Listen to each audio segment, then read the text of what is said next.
എറണാകുളം മലയിടംതുരുത്തിലെ ഭൂമി ഒഴിപ്പിക്കൽ പ്രശ്നത്തിൽ കുടുംബങ്ങൾക്ക് താൽക്കാലിക ആശ്വാസം. ഇന്ന് കുടിയൊഴിപ്പിക്കില്ല. സാവകാശം തേടി സർക്കാർ തിങ്കളാഴ്ച ഹൈക്കോടതിയെ സമീപിക്കും.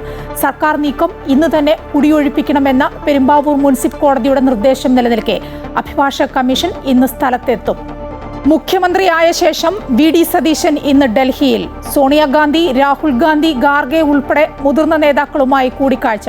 കെ.പി.സി.സി അധ്യക്ഷ പദവിയിൽ നിലപാടറിയിക്കും. മുഖ്യമന്ത്രിക്ക് ഉജ്ജ്വല സ്വീകരണമൊരുക്കി വിദ്യാർത്ഥികൾ.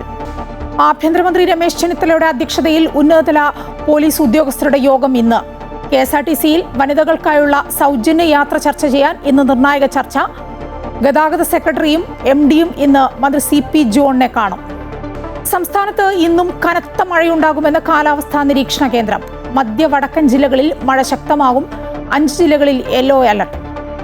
50 കിലോമീറ്റർ വേഗതയിൽ കാറ്റിന് സാധ്യത. 26 വരെ കേരള, കർണാടക, ലക്ഷദ്വീപ് തീരങ്ങളിൽ മത്സ്യബന്ധനത്തിന് വിലക്ക്. US state secretary Marco Rubio ഇന്ന് ഇന്ത്യയിൽ. 4 ദിവസത്തെ സന്ദർശനത്തിൽ ഇന്ത്യ-US വ്യാപാര കരാർ, പശ്ചിമേഷ്യൻ സംഘർഷം അടക്കമുള്ളവ ചർച്ചയാവും. ഇന്ന് മോദിയുമായി കൂടിക്കാഴ്ച. ക്വാഡ് വിദേശകാര്യ മന്ത്രി തല ചർച്ചയിലും പങ്കെടുക്കും. US നാഷണൽ ഇന്റലിജൻസ് ഡയറക്ടർ തുളസി ഗബാർഡ് രാജിവെച്ചു. ട്രംപുമായി ഭിന്നതയെന്ന് സൂചന. IPL-ൽ റോയൽ ചലഞ്ചേഴ്സ് ബംഗളൂരുവിനെ 55 റൺസിന് തകർത്ത് സൺറൈസേഴ്സ് ഹൈദരാബാദ്. ഇഷാൻ കിഷനും ഹെൻറിച്ച് ക്ലാഷനും അഭിഷേക് ശർമ്മയ്ക്കും അർദ്ധ century. Lucknow super Jains Punjab കിങ്സിനെ നേരിടും.